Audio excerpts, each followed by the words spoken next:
Une agence de transfert d'argent, Mobile Money, Move Money et Celtis Cash recrute une jeune mademoiselle dynamique et motivée. Profil recherché, être titulaire d'un diplôme de niveau BEPC ou plus, avoir une bonne maîtrise des outils informatiques, être accueillante, organisée et rigoureuse, expérience dans le domaine souhaité mais non obligatoire, lieu de travail, Gbakpo, dans la commune d'Avrancourt, à quelques mètres de l'école primaire publique de Gbakpo-Ienon à Clé. Pour postuler, veuillez appeler le 00229 52 38 36 38 pour plus d'informations.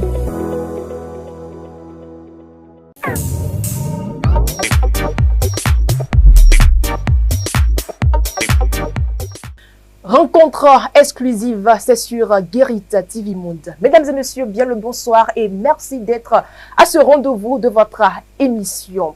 Création du Haut Commissariat à la prévention de la corruption au Bénin. Pour quel bilan en 2029? Eh bien, voilà le sujet de ce soir et nous le décortiquons avec le secrétaire général du Haut Commissariat à la prévention de la corruption au Bénin. Il s'agit bien d'Olivier Charles Atindéo. SG, bonsoir. Bonsoir, madame. Comment allez-vous? Je vais bien. Merci d'avoir répondu présent à notre invitation.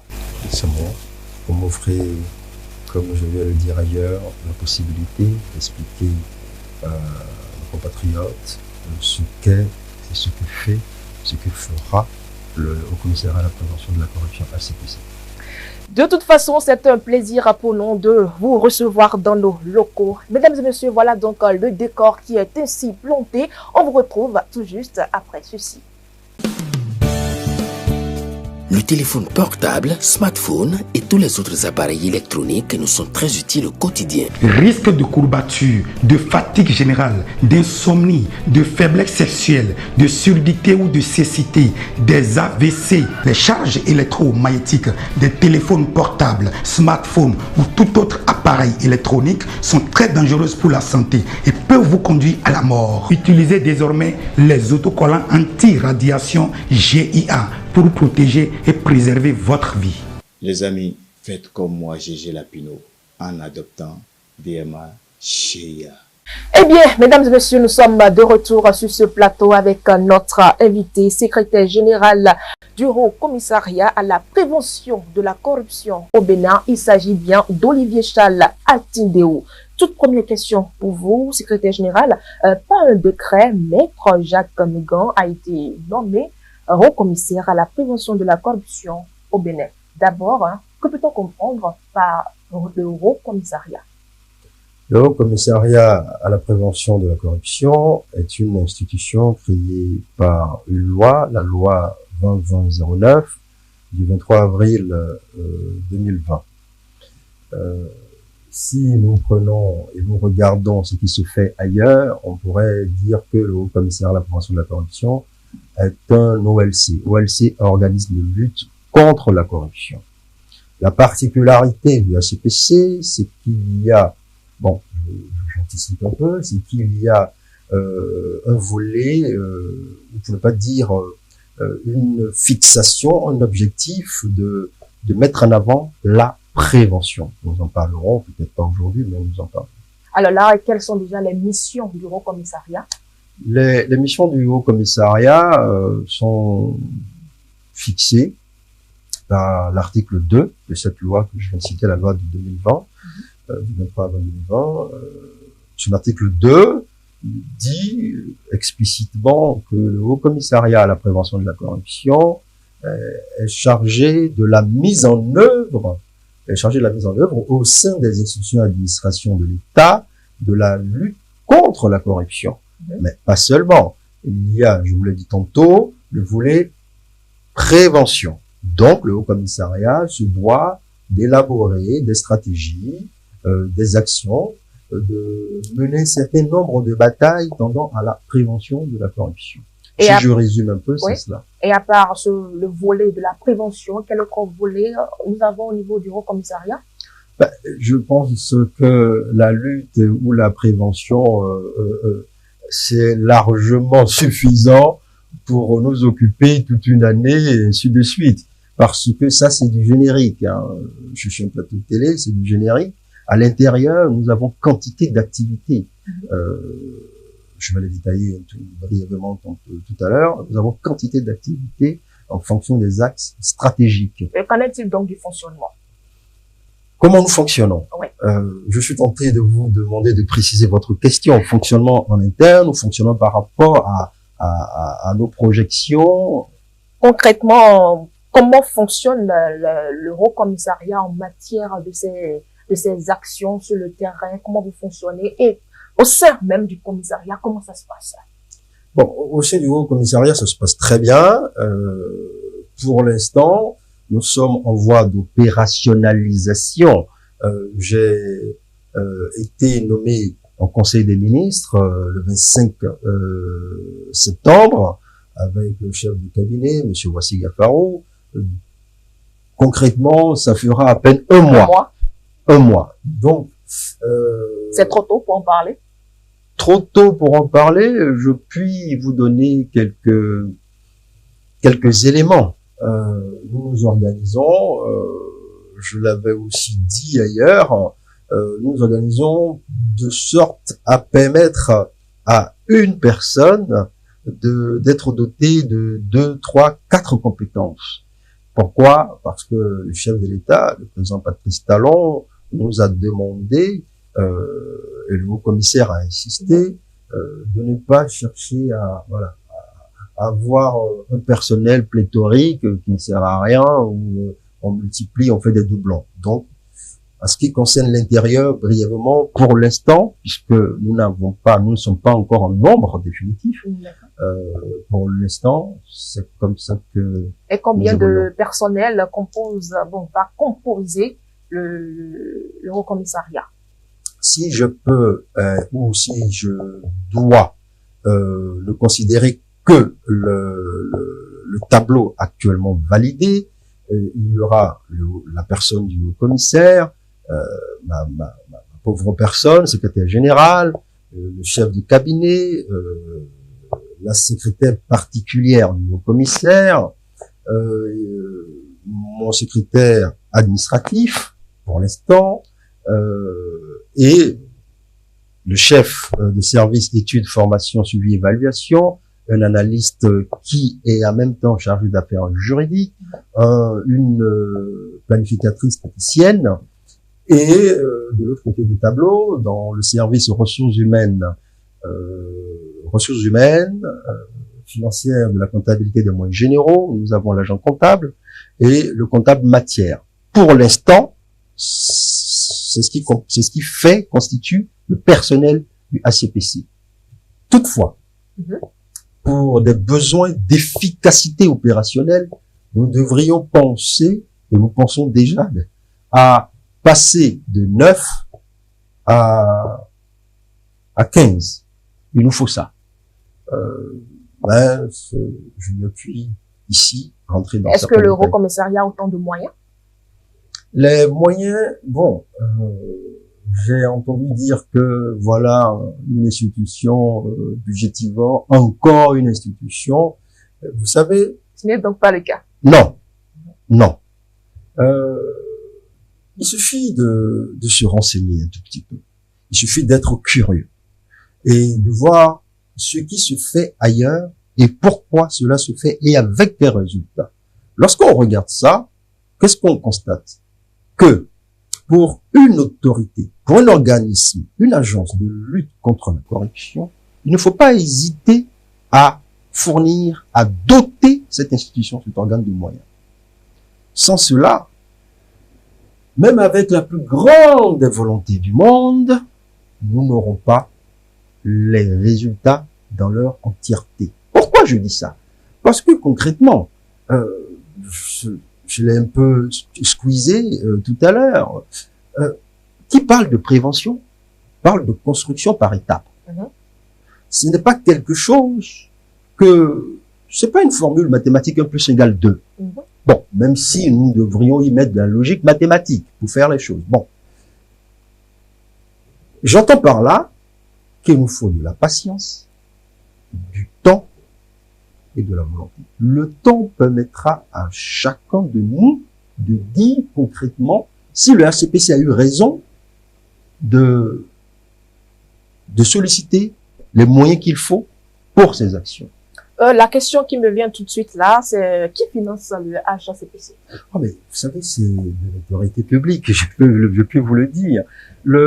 Il y a, vous savez, quand une loi est votée, il y a les décrets d'application. Tout à fait. Et en l'espèce, le décret du 26 juin 2024, plus précisément le décret 2024-1004, portant, qui organise, qui présente à la fois attribution, mission et fonctionnement du HCPC. Mais il y a aussi le décret 2024-1005 portant règlement financier du HCPC. Et tout est clair. Nous avons des subventions venant de l'État. On parle bien de subventions, c'est écrit noir sur blanc. Nous aurons aussi à solliciter des partenaires financiers susceptibles de nous accompagner sur certains projets à impact social, à objectifs bien définis. Et ces objectifs collent, cadrent avec le PAG 2021-2026. Donc, pour répondre à votre question, nous aurons des subventions, nous aurons aussi des dons. Si des personnes, même des Béninois, ont envie de faire des dons au HCPC, c'est tout à fait légal. D'accord. Et on constate que le siège du HCPC, c'est à la présidence. Est-ce qu'il y a un lien à faire entre le Haut Commissariat et la présidence? Les textes disent, et je reviens encore au texte, les textes disent, nous sommes administrativement rattachés à la présidence. C'est une volonté du chef de l'État. Et puis, imaginez un seul instant. Déjà, nous n'avons rien fait. Les gens estiment que le HCPC est une institution créée pour contenter une personne. Bon, ce qui m'agace au passage. Nous n'avons. Cette personne? On indexe qui, à votre avis? Ah, je ne sais pas. Dites-nous. On indexe le commissaire. On a entendu tant de choses. Personnellement, j'en ai tellement entendu que finalement, ça commence à un peu à m'horripiler, à m'agacer. Bon. Pour répondre concrètement à votre question, si cette institution est créée, imaginez-vous, un seul instant, nous disposions d'un siège en dehors de la présidence, en dehors de ce que l'exécutif peut nous donner, nous offrir pour qu'on puisse opérationnaliser. Mais qu'est-ce que les gens diraient? Ils allaient crier, oh, voilà, c'est encore un grand trou fait dans le budget de l'État, alors qu'on peut prendre cet argent pour des projets, pour des réformes. Donc, la solution la plus simple, logique, il y a des locaux disponibles, on les occupe. Et encore, je viens de vous le dire, nous ne sommes pas une grosse machine, pour reprendre l'expression du chef de l'État. Nous sommes une petite équipe costaud et très compétente. Alors, avec les réformes normatives et institutionnelles mises en place depuis 2016, pourquoi cette nécessité de mettre en place le HCPC? Est-ce qu'on peut dire que les autres initiatives ne font pas le poids aujourd'hui? Non, il faut pas aller dans ce sens. Il faut rester dans quel sens alors? Il faut rester dans le sens d'une volonté de soutenir, de renforcer, vais-je dire, la bonne gouvernance et de consolider l'état de droit. Lorsque, je le dis, vous regardez tous les pays, pas seulement les pays en Europe, pas seulement les pays en Amérique du Nord ou ailleurs, même en Afrique aujourd'hui, il faut cet organe, cet agent, cette institution qui, vaille que vaille, va cisailler, éliminer les causes de la corruption, qui, je le rappelle, est un fléau, qui constitue une plaie, qui constitue un danger même pour la démocratie. Si c'était l'exécutif qui devait s'en occuper, que diriez-vous? Bon, ils font semblant, ils savent ce qu'ils font. Je l'ai déjà entendu. Il faut une institution dotée d'une indépendance, d'une autonomie dans son fonctionnement, c'est le cas du HCPC, pour effectivement proposer des actions tendant à la prévention de la corruption. Dans prévention, il n'y a pas que le côté répressif, je le rappelle, il y a la possibilité et, vais-je dire même l'obligation d'agir sur les générations à venir. Ce que nous allons faire, ce que nous pouvons faire en 2024-2025, vais-je dire, sera véritablement palpable, mesurable en 2026, parce que je le rappelle, c'est une histoire de construction dans le temps. Et comment comptez-vous agir sur les générations à venir? L'éducation, en milieu maternel, primaire, secondaire, au niveau supérieur. Le ACPC ne veut pas se contenter de visiter des écoles et de tenir un discours de bonnes intentions, comme une profession de foi. Non. Nous pensons, bien sûr, en collaboration avec les différents ministres de tutelle, nous pensons à élaborer un cours ou un programme, en tout cas, qui s'intitulera « Éthique et bien public ». Cela sera enseigné dès la maternelle. Mais il faut trouver la forme pour enseigner à la maternelle. Le ACPC pense à ce qu'on pourrait appeler des bandes dessinées, quelque chose de ludique pour les enfants. Vous savez, l'école étymologiquement, ça veut dire loisir. Donc, en jouant à la maternelle, on peut déjà instaurer, programmer tout un cycle d'intégrité. Et l'enfant qui va grandir, arriver au primaire, il saura tout de suite que voler est un mal. Est un mal pour lui-même, est un mal pour la société, est un mal pour l'État, est un mal pour le pays que lui-même, il a l'obligation de laisser. Parce que nul est immortel.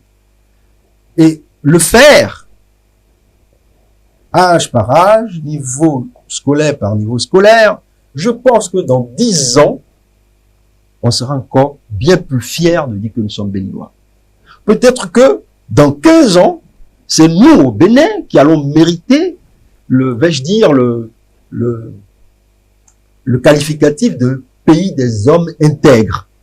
Parce que quand je le dis, ça fait sourire, mais c'est possible.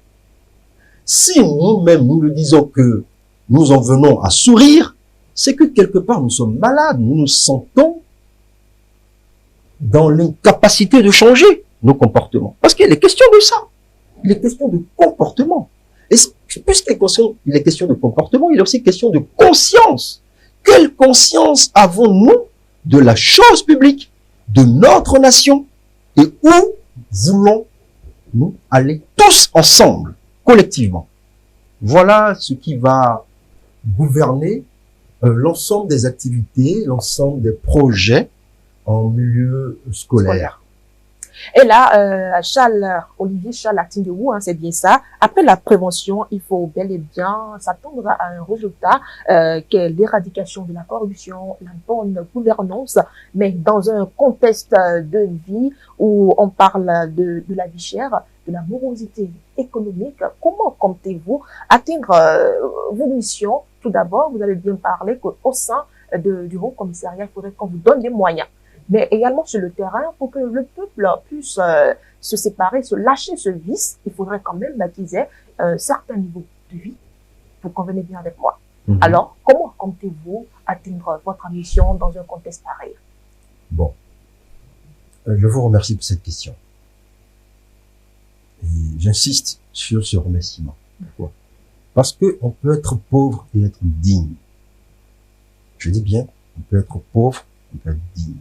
Il est vrai que un grand auteur, en l'occurrence Karl Marx, a avancé, dit que les conditions d'existence matérielle déterminent la conscience de l'homme. Ce n'est pas parce qu'il y a une inflation, c'est pas parce que la vie est chère, que systématiquement c'est un droit, ou même, vais-je dire, c'est un quitus. Non, ce n'est pas un droit. Oui.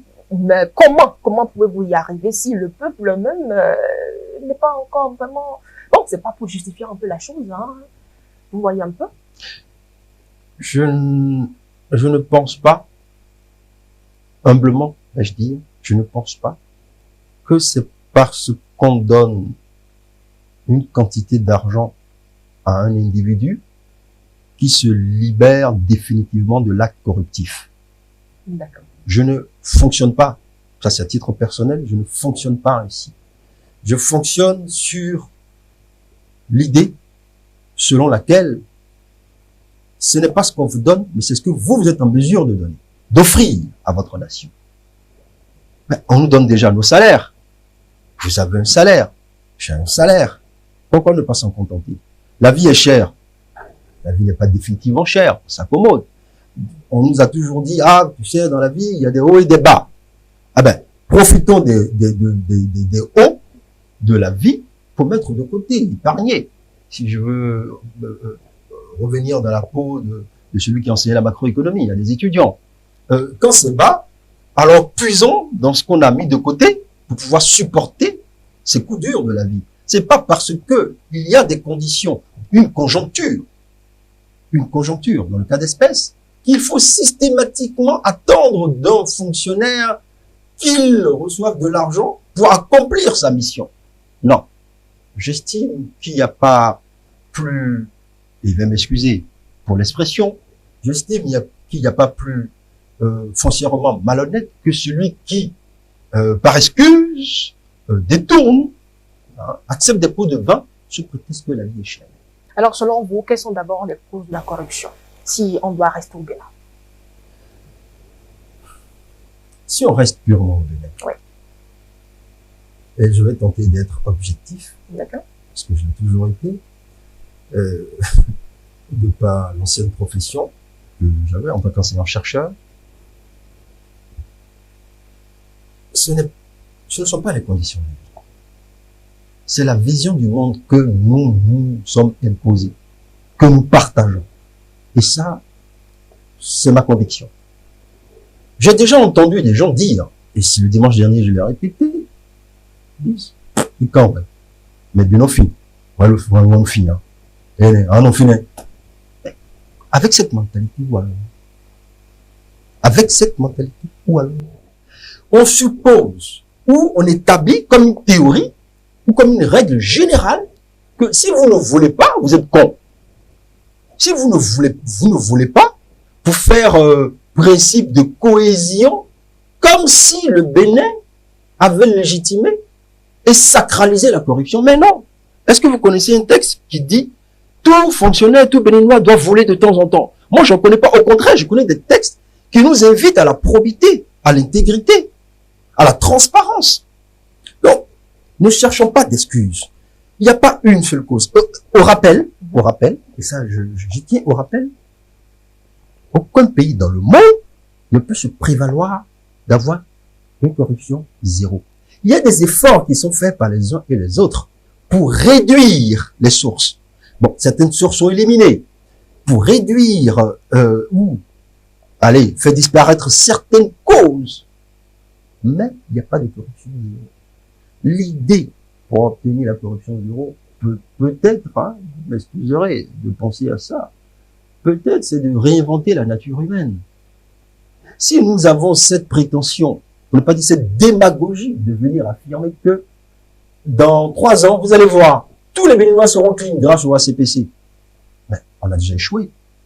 Mais je serais fier d'entendre dans 3 ans, le ACPC est parvenu à éliminer certaines sources, lesquelles nous allons établir, nous sommes en cours, nous allons établir une cartographie des risques. Nous avons déjà reçu, grâce à deux jeunes hommes, messieurs, Karimou et Samuel, une cartographie des risques en milieu universitaire. Et croyez-moi, on ne se sent pas fier. C'est comme insulter la volonté de l'exécutif depuis 2016. Vous baladez un peu, quand je viens, là, les chantiers, il n'y a pas qu'ici. Partout dans le Bénin. L'argent vient d'où? On dit, oh oui, bon, il prend de l'argent à tout va. Oui, mais bon, après, il faut rembourser. Déjà, pour l'avoir, il faut avoir un taux de notoriété susceptible de permettre à ses partenaires de vous faire confiance. Et surtout, une autorité, c'est la marque au pays. Imaginez un seul instant qu'on puisse accoler à cette identité pays Bénin, cette marque Bénin, confiance, transparence, intégrité, probité.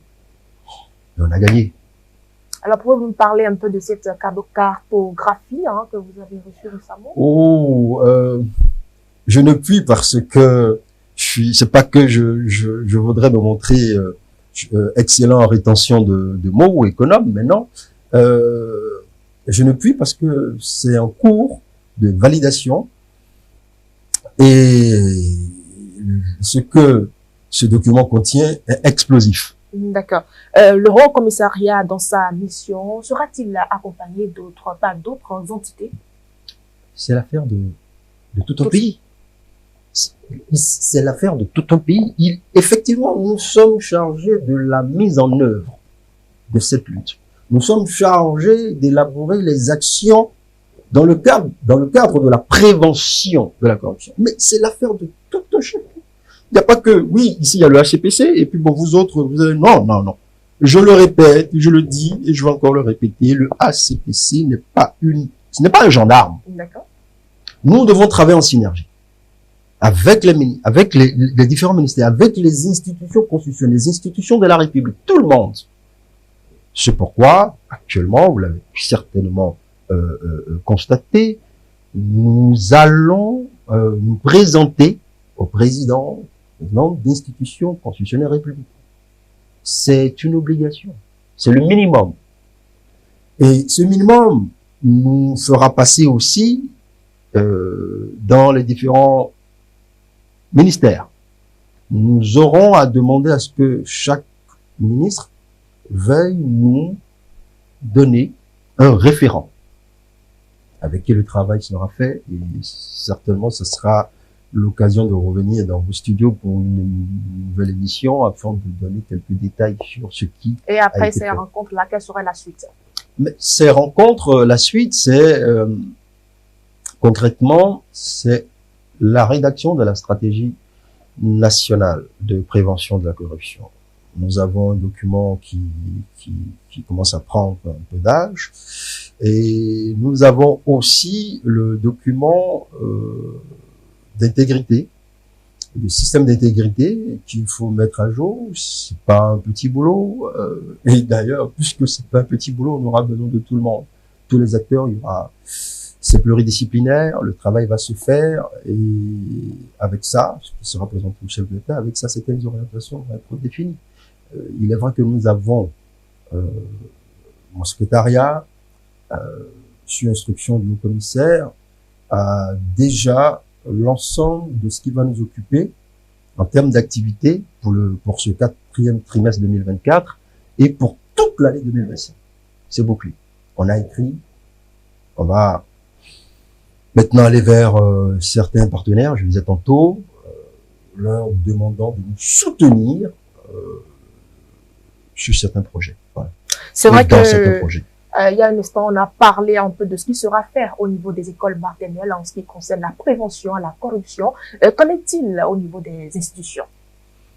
Au niveau des institutions, le HCPC va formuler des recommandations afin de proposer des solutions correctives aux dysfonctionnements, s'il y en a, ou aux faiblesses qui seront identifiées. Donc, dans un premier temps, il nous faut d'abord identifier les faiblesses. Je vous l'ai dit tantôt, on vient juste de démarrer. Donc, le temps de mise en route, c'est du diesel, si vous voulez. Ou ça sera du diesel par moment, et puis quand il faut, on va accélérer. En dehors de ces recommandations, de ces code de procédure, manuel de procédure, le HCPC envisage de permettre à ce que, au sein de chaque unité, je dis institutionnelle, secteur public, comme secteur privé, qu'il y ait la possibilité de signalement d'actes répréhensibles. Donc, on va donner la capacité à un salarié ou à un fonctionnaire de signaler si il y a au sein de sa structure quelque chose qui ne va pas. Bien sûr, ça sera une procédure. On va pas signaler pour signaler. L'idée, ce n'est pas de jeter en pâture quelqu'un. Non, non, non, non. Il me faut aussi rappeler qu'il existe déjà dans notre pays la cellule des plaintes et dénonciations. Tout à fait. Et les citoyens, les usagers des services publics ont le pouvoir de dénoncer. Ce que le HCPC veut faire en complément, c'est de protéger ce qu'on entend dans ce jargon, le lanceur d'alerte. Il faudrait donner une capacité, un pouvoir juridique, donc un statut, à celle qui, au risque de sa propre vie, de sa notoriété, accepte de dénoncer, de signaler un acte illégal, de corruption. On rentrera dans les détails. Ce projet-là est sur mon bureau actuellement, donc je ne vienne dans Et quelles sont les autres actions qui seront mises en place par le Haut Commissariat? En dehors donc toujours dans le milieu institutionnel ou toujours dans le milieu institutionnel avant qu'on ne passe aux autres milieux. Toujours dans le milieu institutionnel, vous savez, ce n'est pas Olivier Charles qui viendrait sur un plateau de télé et qui tout seul va dire on va faire ci, même en ma qualité de secrétaire général. Il nous faut travailler avec les autres. Il y aura des séances de travail. J'ai déjà des échanges fructueux au niveau du médiateur de la République. Nous allons les accompagner sur certains volets et il en sera de même pour chaque institution. Les échanges vont nous permettre de définir ensemble ce qui peut être fait au sein de chaque institution. Autrement dit, c'est la loi. Comme on le dit, c'est pas une règle générale que nous allons déposer pour dire bon, désormais cela s'applique à tout le monde. Non, il faut contextualiser en fonction des singularités de chaque institution. Nous mettrons quelque chose en place pour prévenir la corruption. Et qu'en est-il du milieu administratif et pourquoi pas le milieu étudiant? Le milieu administratif, le HCPC, bientôt, il nous faut d'abord rencontrer le chef de l'État, sinon ça... dans nos cartons existe déjà un projet tendant à la rédaction d'un code de comportement des agents de la fonction publique. Nous allons mettre, on ne peut pas dire l'accent sur, pour certains, on parlera de déontologie, pour d'autres, on parlera d'éthique. Bien, il me faut apporter cette précision. Déontologie et éthique ont une seule mère qu'on appelle la morale. Mais en fonction de là où nous devons intervenir, il faut être plus précis. Généralement, la déontologie est affectée à une activité libérale ou réglementée. Bon, chez les fonctionnaires, nous estimons qu'il conviendrait de parler d'éthique ou de cycle d'intégrité. Dans la gestion des affaires publiques, il conviendrait de parler de transparence. Et on rentrera dans les détails au moment venu. Alors, on va rentrer dans les détails au moment venu. Voilà les actions que vous venez de lister. Mais comment le HPC compte suivre? Parce que une chose est de mettre en place et l'autre chose est de voir l'évolution de ces actions. Quelles sont les dispositions que vous prenez? Alors, les dispositions ont été déjà prises. Quand on lit le décret 2024-1004 du 26 juin 2024, plus précisément en son article 13, les choses sont claires. Il y a un service études, formation, suivi, évaluation. Par exemple, tout à l'heure, je vous ai dit que nous allons recruter une planificatrice statisticienne qui aura la charge de suivre l'ensemble des projets que nous mettrons en place, que nous développerons. Et dans les prochains jours, quelles sont les actions qui seront effectuées par le HPC? Dans les prochains jours, il y aura ce qu'on nous entendons en termes de sortie médiatique. Notre première grande sortie médiatique, qui ne sera pas une sortie médiatique pour aller se livrer à une conférence de presse classique. Nous avons déjà trouvé un format qui permettrait aux uns aux autres d'échanger après la présentation de nos missions, et cela va se faire dans un cadre particulier qu'est l'École nationale d'administration ENA. Et en dehors de l'École nationale d'administration ENA, nous allons aussi intervenir à l'ENEAM, ex-INE. Ça, c'est courant novembre. D'accord. Là, dans quelques jours? Oui, dans 2 semaines. 2 semaines, le temps de recevoir jeudi prochain le directeur de l'ENA et de l'ENEAM pour techniquement parler de la logistique et de quelques détails, aborder quelques détails. Après cela, il y aura les journées du 7, 8, 9 décembre. Ces journées, initialement, il était question que du 8 décembre. 8 décembre qui est la journée nationale de lutte contre la corruption, et le 9 décembre, la journée internationale de lutte contre la corruption. Le HCPC, voulant s'inspirer de ce qui se fait au niveau des Voodoo Days, nous avons pensé à Benin's Anti-Corruption Days. L'idée, c'est de prendre 3 jours.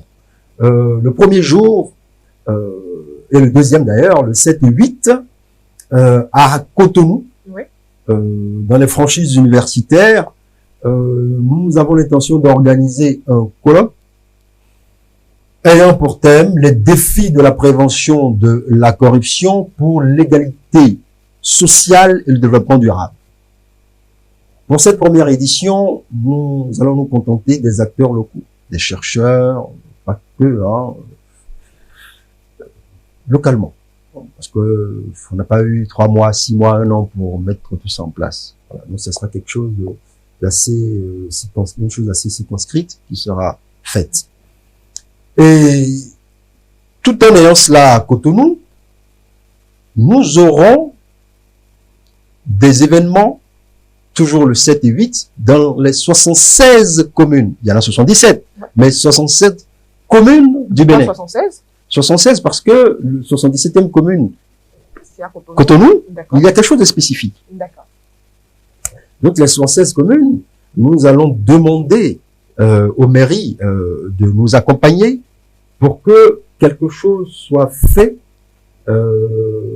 tendant à réunir les acteurs susceptibles d'être impliqués à la fois dans la communication communautaire, expliquer dans nos différentes langues ce qu'est, ou pour ne pas dire la nécessité de prévenir la corruption. Des détails seront fournis ultérieurement à la presse. Et la journée du 9,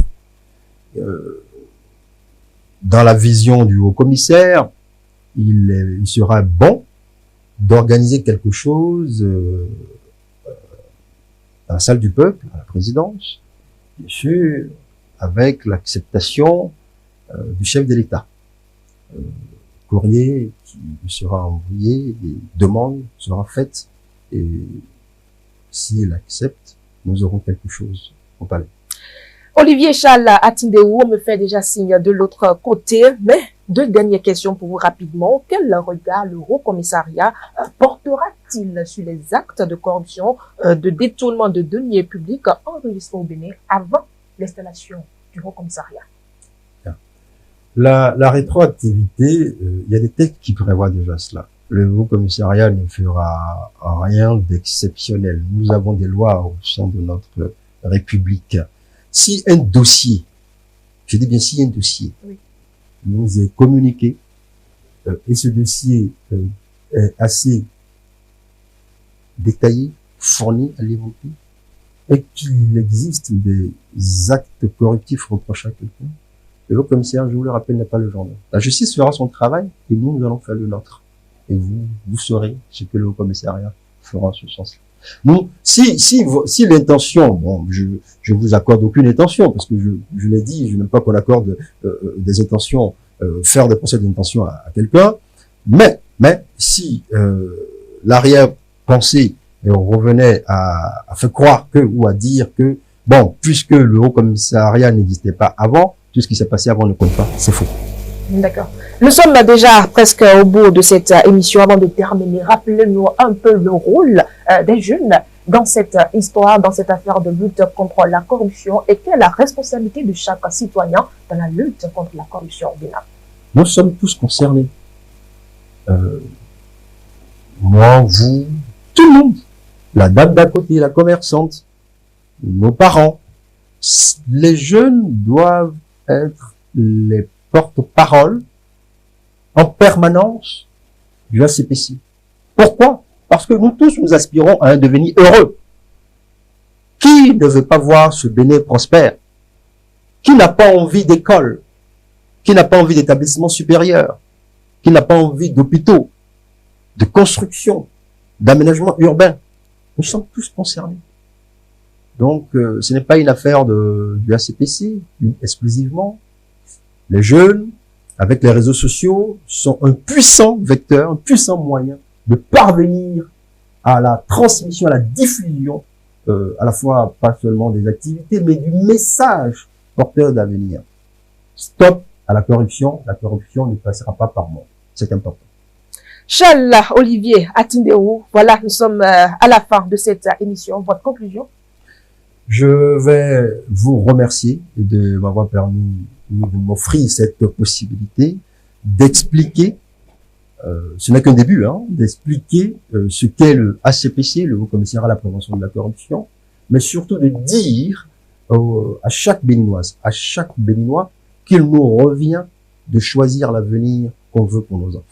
De choisir maintenant ce que nous voulons que ce pays nous donne et laisse aux autres générations.